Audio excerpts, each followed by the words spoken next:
And welcome to this episode of the Good Citizen Podcast. I've enjoyed watching over the last couple of years an advocate from the Pacific Northwest, of all places, Katy Faust, making the rounds on podcasts, her books, and just this general concept. And the first time I heard it, it just clarified some things that I'd recognized for some time, is that we are prioritizing the happiness of adults over the well-being of children in our country. And so Katy Faust is here with us today. Looking forward to this conversation. Katy, thank you for joining us this morning.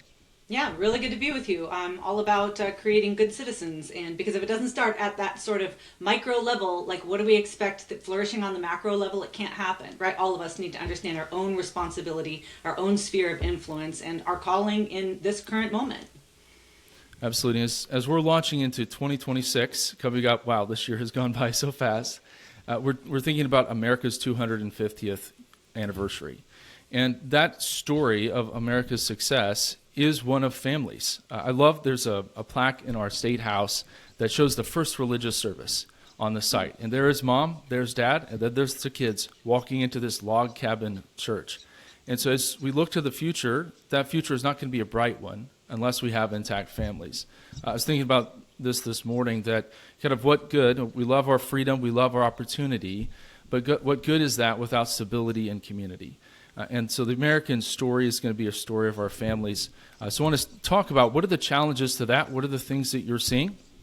For listeners that may not be familiar with Katy, she is the founder and president of Them Before Us, a global movement defending children's rights to their mother and father. She publishes, speaks, and testifies widely on why marriage and family are matters of justice for children. Her articles have appeared in Newsweek, USA Today, The Federalist, Public Discourse, World Magazine, and many other publications. And she's become a national and even an international advocate for the biblical view of family, for the protection of children. For our ministry leaders out there, she is also the wife of a pastor. And so you could imagine all that's going on at their home, along with 4 teenagers. And we hope to get to a little discussion of how she manages all of that. Well, Katy, again, thanks for joining us. If you would just jump right in with a recent success story, or just maybe even a meaningful moment in your advocacy. Overall, what amazes me is the response that we've gotten from people to this matter, this message that children have a right to their mother and father. And that's somewhat of a new phrasing that a lot of people aren't used to. We're used to the idea that children have a right to life. But then when you say they have a right to their mother and father, people are like, wait a second, what are you talking about? But then once you explain it, and then once you understand the power of defending children's right to their mother and father, and then you understand that every manifestation of marriage and family, every question that we have, every issue that surrounds that conversation obsessively focuses on what adults want. And if you prioritize the rights of children to be known and loved by the two people responsible for their existence, you solve everything.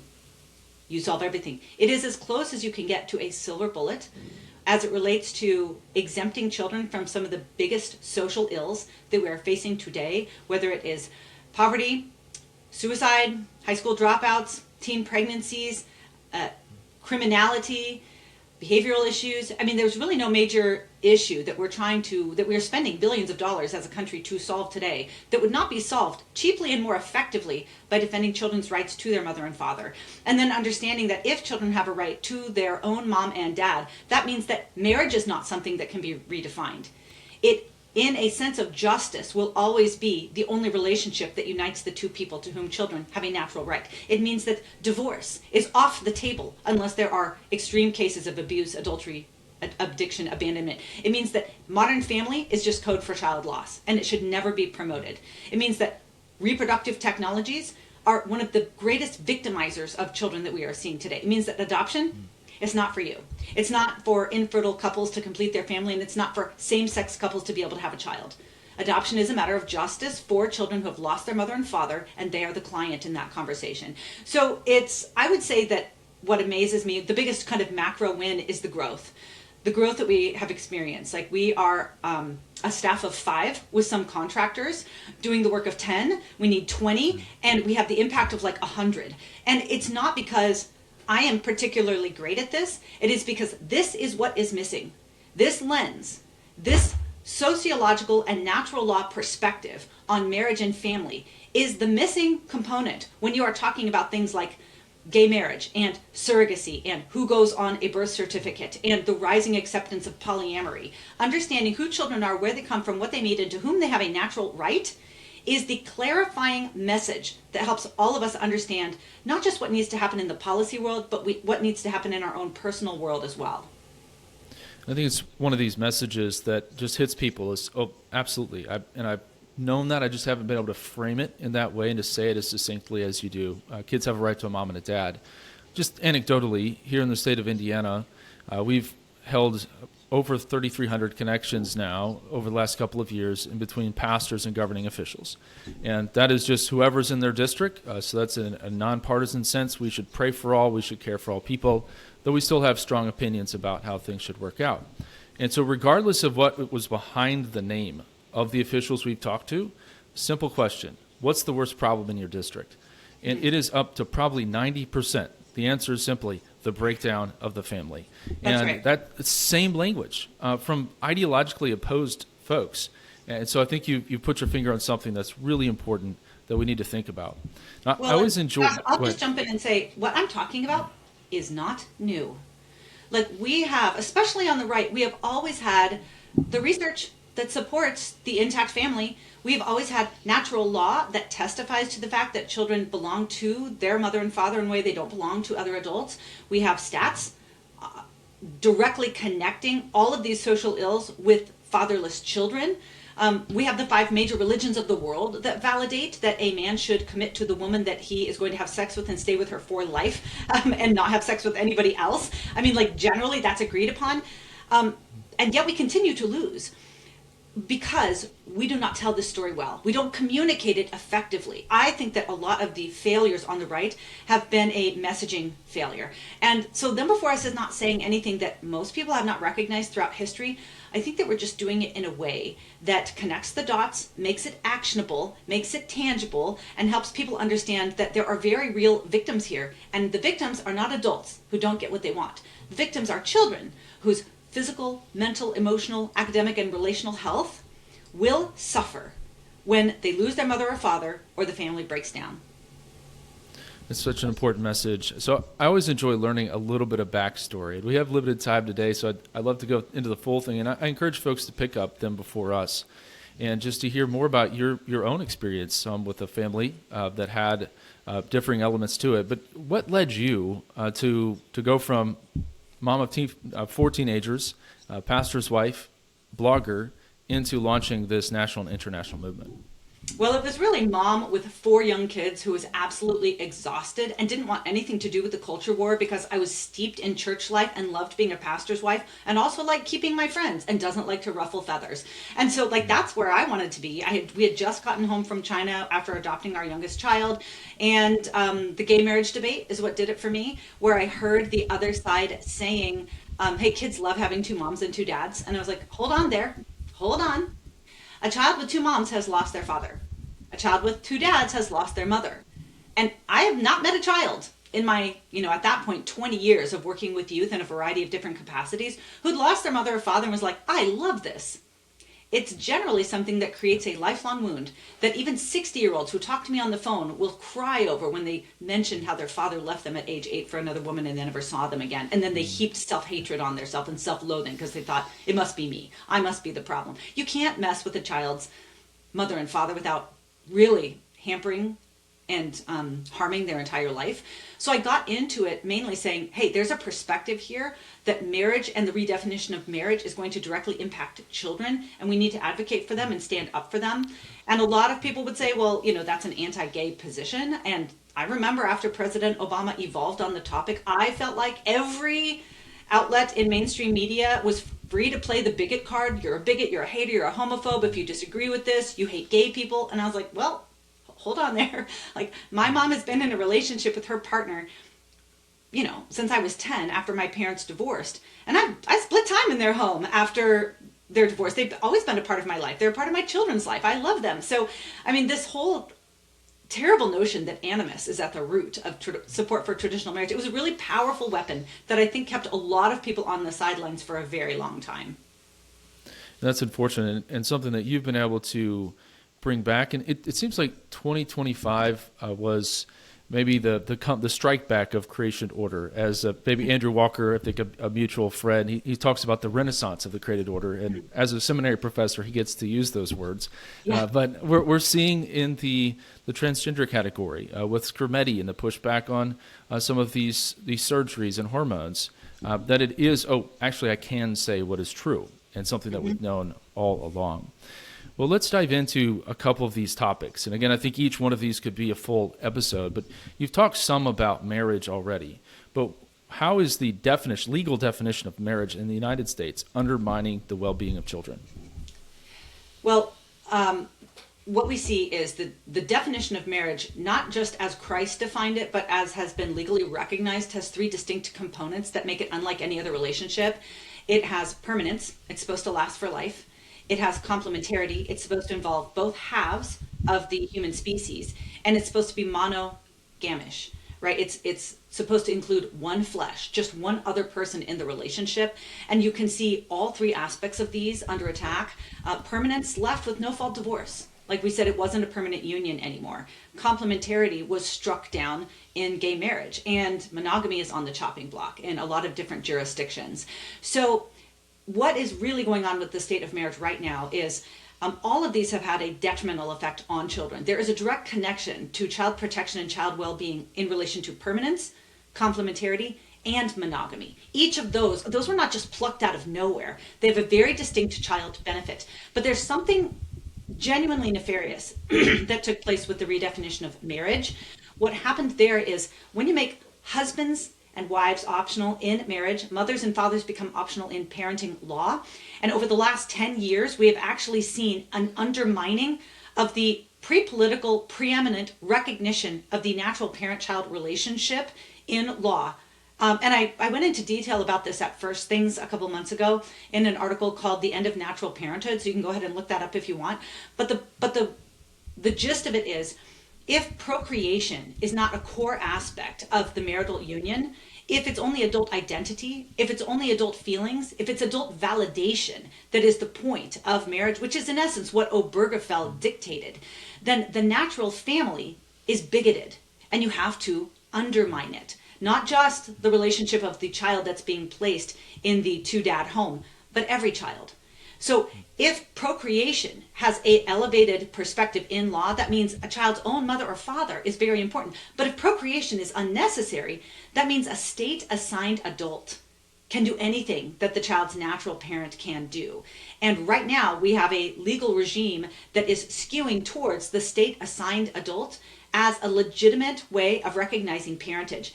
But those two things can't coexist. You can't say that a child's own mother or father and in the reciprocal, your child that you gave birth to, that there's a special relationship there that deserves protection, and then also say this can be totally assigned, detached the natural parent, reassigned to unattached biological strangers via government contract.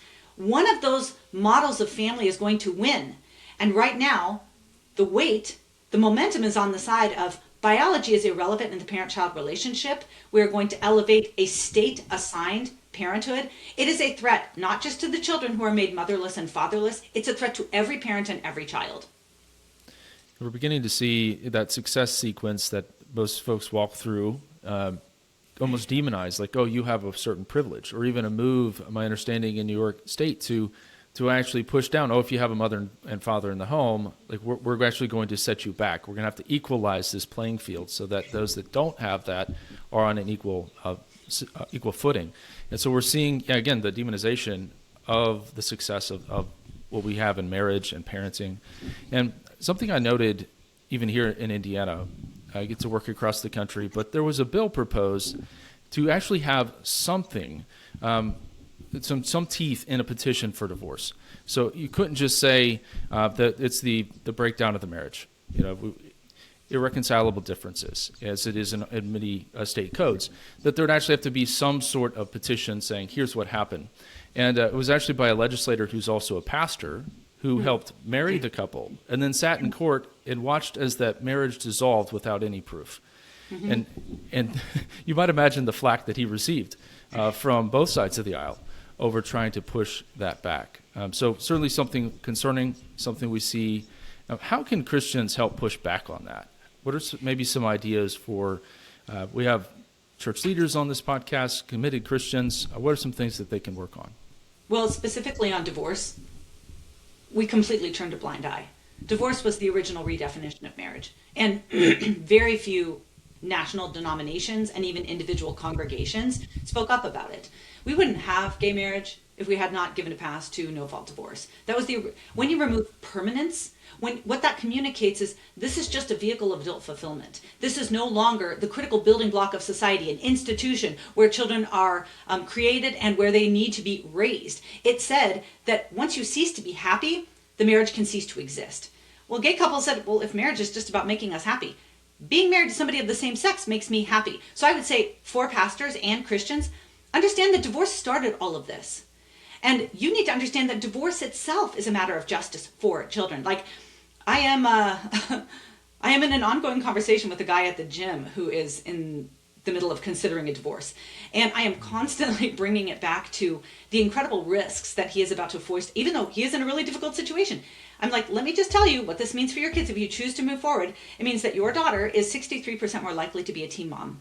Your son is like 45% more likely to be convicted in a crime. And both of your children are 35 to 55% more likely to die an early death. We're not playing around when we talk about divorce. We are talking about the thriving and sometimes the surviving of children.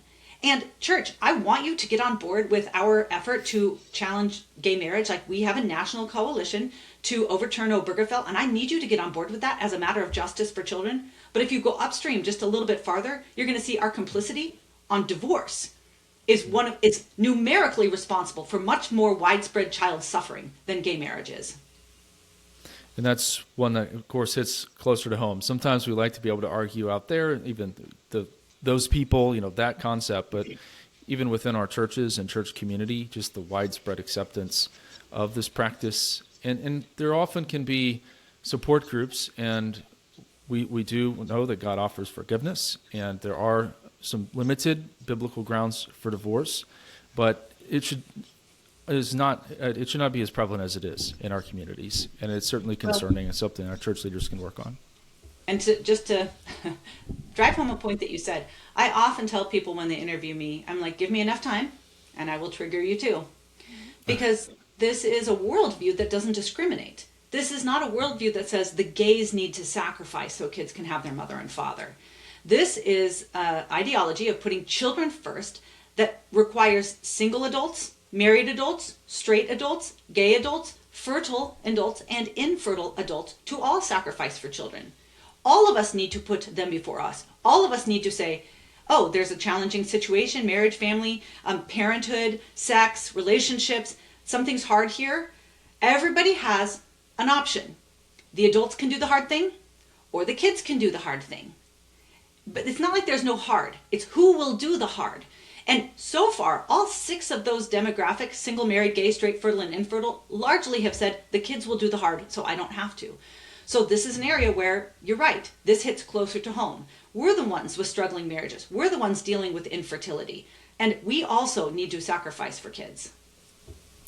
So again, that's something you had said on podcasts, and it's something that needs to be said. And it can be a hard thing, but it's an important one. I want to move now, just for sake of time, over to surrogacy. And you shared a story, and I'd seen a few stories along these lines, but when you take children out of a loving family, so they're welcome into the world as part of a loving community, and you turn it into essentially a marketplace, you can have all sorts of human rights violations. And the story that you had highlighted was of surrogacy being essentially turned into a marketplace, and a video game company owner, my understanding, Shu Bo, who's now ordering something like more than 100 babies, creating this kind of mega family for himself. And then the New York Times article recently detailing how young women are being treated. They give birth to the baby and then they never see the baby again. So could you dive into that topic and again pointed towards what are some things that we should be doing? Certainly how should we think about it, but what can we be doing as well? Big fertility has gotten so much mileage off of you believing that surrogacy is about helping the infertile woman have a baby that's just being carried by her sister after she had a cancer treatment. That happens occasionally. But what big fertility really is, what happens when you monetize motherhood, is we have gotten the most dystopic scenarios. You mentioned a couple of them. Mass producing babies. Shubo is one of them, which, by the way, nice job on the pronunciation. Most people don't get that. Yeah. I looked it up, so there you go. He's not the first. There was a Japanese millionaire with the last name of Shigeta who did this in about 10 years ago. He didn't quite make it to 100. He only got up to maybe 18 or 20, but he also wanted to be what he called, he was termed the baby factory dad. These are single men that are legally procuring children through surrogates all over the world. And that's why this is a global industry. It's not something you can just deal with in the United States, even though we are a tourist destination, a surrogacy destination, because we have virtually no requirements. And any child born here, even if they never walk on this soil, they will become U.S. citizens. So it's a birthright citizenship issue, but then you can fly them back. They disappear across borders. We have no idea where they go. We have several situations of people mass producing children, sometimes heterosexual couples, sometimes single men. And yes, like this is a marketplace. And so the New York Times did a pretty incredible expose over the weekend about women who are trafficked for their eggs and wombs. And of course, this is what happens. Like big fertility is here to create a product. And the three things that they need is sperm, egg, and womb. Sperm is cheap and easy to get to. Eggs are much more expensive and difficult to get to, but wombs are the hardest of all. And so they're always looking for ways to reduce the cost of the product. So if you can traffic a woman and steal her eggs, or you can coerce her to offer up her womb, all the better. So of course, especially absent of any kind of international policing system or required record keeping on all of this, of course they are going to source and locate economically vulnerable women in countries where there's very little ability to monitor and punish abusers. I mean, like I have a surrogacy alert that I get via Google every day, and it's interspersed with, this celebrity, Lucy Collins celebrates, her child's 6-month birthday born through surrogacy. And then it's surrogacy ring in Cambodia convicted, Chinese business owners have fled. And it's just interspersed, like celebrity couples and, the UK is considering like lowering the barriers for surrogacy so that gay men can acquire children as well. And so it's like just this hodgepodge of here's celebrity, here's the wealthy that want lower surrogacy standards. And then here's all of the poor countries where women and children are being exploited to serve the demands of what is usually wealthy white Westerners, or in this case now, wealthy Chinese or single businessmen. There is no situation where surrogacy is justified. Like even in that best case scenario where the child goes home to their own genetic mother and father, that child is still being forced to lose something they have a natural right to, something that they need, which is an ongoing bond with the woman in whose body they have been constantly touched, her smell, her voice. Her body is the only thing that drops babies' cortisol levels upon birth. She's the only thing that they know. And you're inflicting a primal wound when you separate that baby from the only person they know and transfer them to any other adult. I mean, I often say, if anybody knows who has given birth, we put the baby on the mother's chest immediately after birth, not so they can form a bond, but because they have an existing bond. And we have studied, I just published on my Substack last week, the studies in humans and rodents that talk about the importance of that connection with their birth mother. There's nothing like it. If you want to sever that intentionally, that's tragic. I'm sorry, that's exploitive. We have scenarios where children lose their mother or father, mother especially to tragedy. She dies in birth. She can't take the child. We recognize that as a tragedy and we seek to mend it in adoption, but nobody pretends like that's a great thing until it's commercialized. And then we call it like family building. So there's so much to say on surrogacy. It is an issue where there should be no moral confusion, especially among Christians. That's one of these topics that perhaps folks have read a little bit about, but it's something we need to be paying attention to and something for Congress and even an international movement to act on. These stories are just horrendous. So you mentioned something. I want to jump in. Maybe a question. I don't know if it's ever been kind of formed as pushback, but maybe a topic where Christians can think differently as well. Well, we're at it. Okay, so we have an opportunity to work with our Department of Child Services to impact foster care. We're actively asking the church to engage, which is incredible, to have the church and our Department of Child Services working together. One of the things that I hear often is, okay, I'm going to get involved in foster care, and I'm going to foster to adopt. And then we have these adoption hearings, and there's celebration there. It's a really light and fun thing. But as I've thought more about it, I've spoken with others in this space, there is something to be celebrated there, but there is something to be deeply mourned about that picture as well. And so when you talk about mom and dad, well, what about those folks that are in foster care or an adoptive home? How would you respond to them? Because as in a ministerial role, you're going to have those folks in your congregation as well. So would you speak to that kind of demographic, that issue? Yes. I understand that, like, it's hard to go, like, in my work, we go from cohabitation to gay marriage to surrogacy to adoption, and you're like, what side is up? And I'll tell you what it is. The metric is, are adults doing hard things for children, or are children doing hard things for adults? A situation of adoption is, unless it's tragedy, unless the mother and father have died, you're in that situation because one or both of the biological parents refused to do hard things for children. They decided to put their own desires above the rights and needs of children. And so we must recognize that child has experienced profound loss that, as an adoptive mom, as the former assistant director of the largest Chinese adoption agency in the world, loss that I can testify sometimes never fully heals on this side of heaven. When you mess with someone's childhood, when you mess with their early years, you mess with their whole life. But adoption seeks to mend that loss. I say seeks to. That is the purpose. We are here to step into the space so the child does not bear their burden alone. So there should be celebration when you're in that courtroom and the foster child has finally found a family that is willing to do hard things for them. We can and should celebrate that without minimizing the loss the child had to undergo before they get to that forever family. And this is really important, not just for the children, but also for the adoptive parents, because I think for a long time on the right, especially when you intersect with the pro-life world, we want to pretend like there's no downsides of adoption.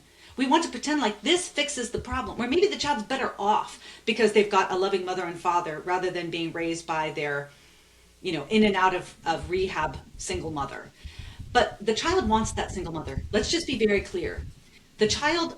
Most foster kids would like to go back with their own biological parents if they were healthy and stable and clean.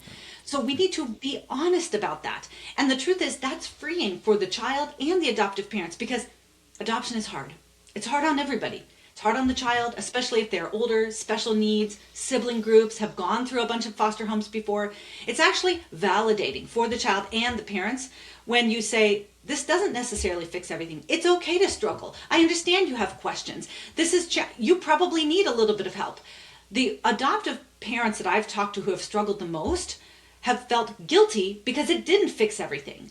They felt like they were failing because they didn't have the same level of attachment, or they were struggling with the way their new foster child or adopted child was disrupting or making the life difficult of their other biological children and the conflict that they experienced, rather than saying, what do you think is going to happen when a child is separated from the two people responsible for their existence to whom they already have a bond and reattached to biological strangers somewhere between 0 to 12? Like, it's not a human response. Children are not magnets. You cannot separate them from one and immediately reattach with the same force to somebody else.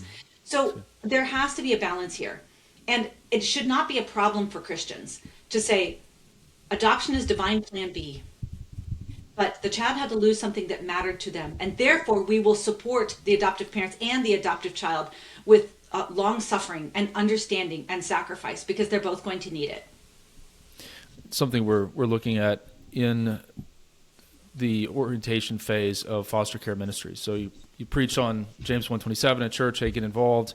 A lot of times that's kind of pushed towards, hey, we're getting involved, we want to foster to adopt. When actually, look, that child's going to do best with their mom and dad. If it's not abuse, if it's not physically harming to you, even if they don't have the same amount of wealth, even if they don't have the same family structure, they're going to do best there. And I don't think that's been the message that has come through loud and clear when you step into this space. So certainly something that we're working on, and I appreciate your encouragement in that as well. Well, I wanted to turn to church leaders, because church leaders are navigating a good bit. So we've had COVID, we've had everything else, the culture war, transgenderism, now marriage and family. These are tough topics, because there's somebody sitting in the pew that has one of these life experiences, even on surrogacy, IVF. So maybe some encouragement to church leaders. What do they need to be speaking out on? Maybe how could they do that well in 26? Well, I get that it's very difficult because you are managing that. How do I shepherd and how do I speak truth? But I will say this, that there is a pattern throughout history of what Christians do when they arrive on new shores or when they are living in the midst of a hostile culture. And it's two things. Number one, they protect kids. And number two, they piss off adults when they protect kids. Those two things go together. Now, the cultural threats to children change. Sometimes, in China, it was foot binding. Christian missionaries came in and said, this is barbaric. And they actually, they said, we're going to make these new schools. But unfortunately, if your daughter has bound feet, she's not going to be able to come. And people wanted this education so much that they said, okay, we will endure the social stigma of not having bound feet for our children so she can get this education. And Christian missionaries were a big part of eradicating foot binding in China. This happens everywhere that Christians go. They often start the very first orphanage in Egypt or in Japan. This happens by confronting female genital mutilation in Islamic countries. This happens when we create child labor laws so that unwanted street kids in the UK are not working in factories for 14. Do you think that this was popular with the adults in the world? It was not.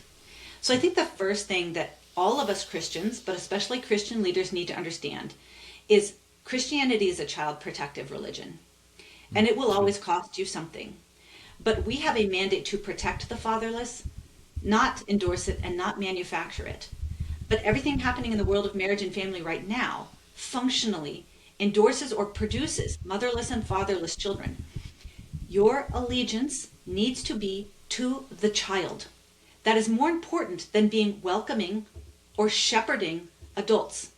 I obviously understand that you need to bear the burdens of the people in your congregation struggling with infertility or a challenging marriage or who have same-sex attraction. You should bear their burden because the default is the child will bear the burden of adult bad decisions.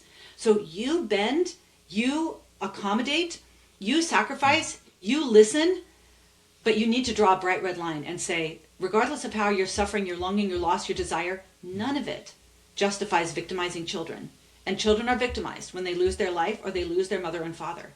So I think it's important to understand that good Christians throughout history have endured social scorn on a society-wide level or even just in a friendship level because they refuse to bend on the non-negotiables of child protection. And we need to step into that great cloud of witnesses. So good. And I just returned from a trip to Poland a few weeks ago and just lamented the silence of the German church and then saw the death camps. And now the difficulty of the Christian message because we did not stand up for children, for the vulnerable then. And you mentioned kind of the industrial revolution. Now the sexual and technological revolution, we're seeing, I don't think anyone would say, oh, we're doing great when it comes to marriage and family in the United States. And so we have to stand up and say the hard things. This isn't working. We're damaging children. And so maybe it is tough. But I love the messaging here because I think it kind of comes at an angle and diffuses some of the bigotry language. Because, no, I just think children should have a mom and a dad. And I love a friend of mine here who's having a debate. And he shared this about same-sex marriage. And to his opponent, he says, look, I'm just saying, I think you'd be a great dad. I just don't think you can be a mom. And so it just came across that way. And so I think this is the language. I love the pro-life movement coming along saying, love them both. And so we're talking about the baby. And so I think this is great language and a great principle as we head into 26. Well, much to cover here. I did want to get practically. Katy, you have, again, this growing international presence with a team of 5 doing the work of 10 and more. So you posted recently on X of how you try to manage some of this.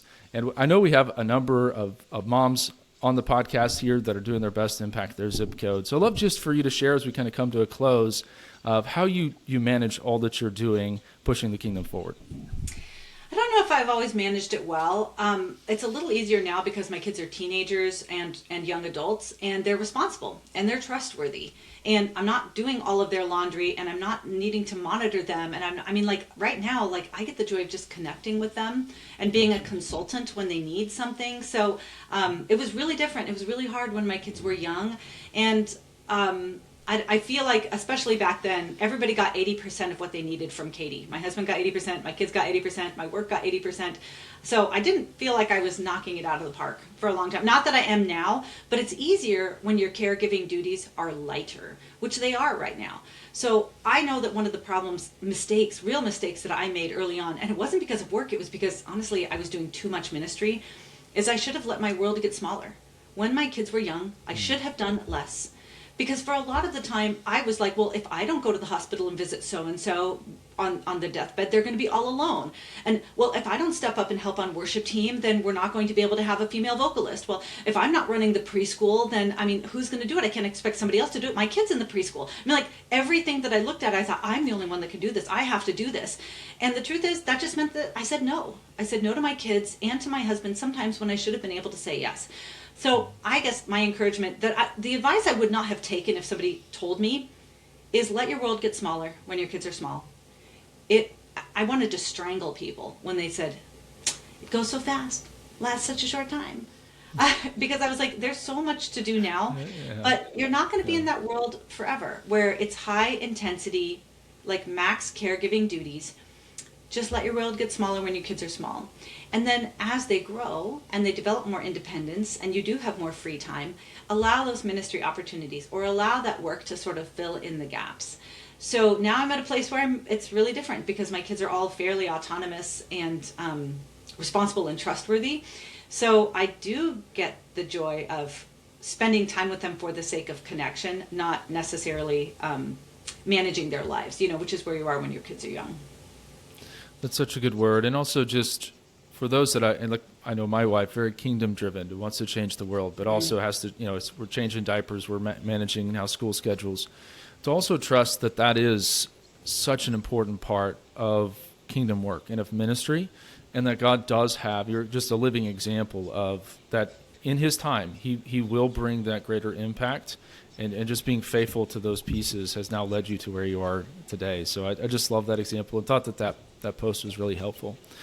Well, as we come to a close, just a question. If you had a billboard on which to write a message to the broader kind of Big C Bible preaching church, what would you put on it?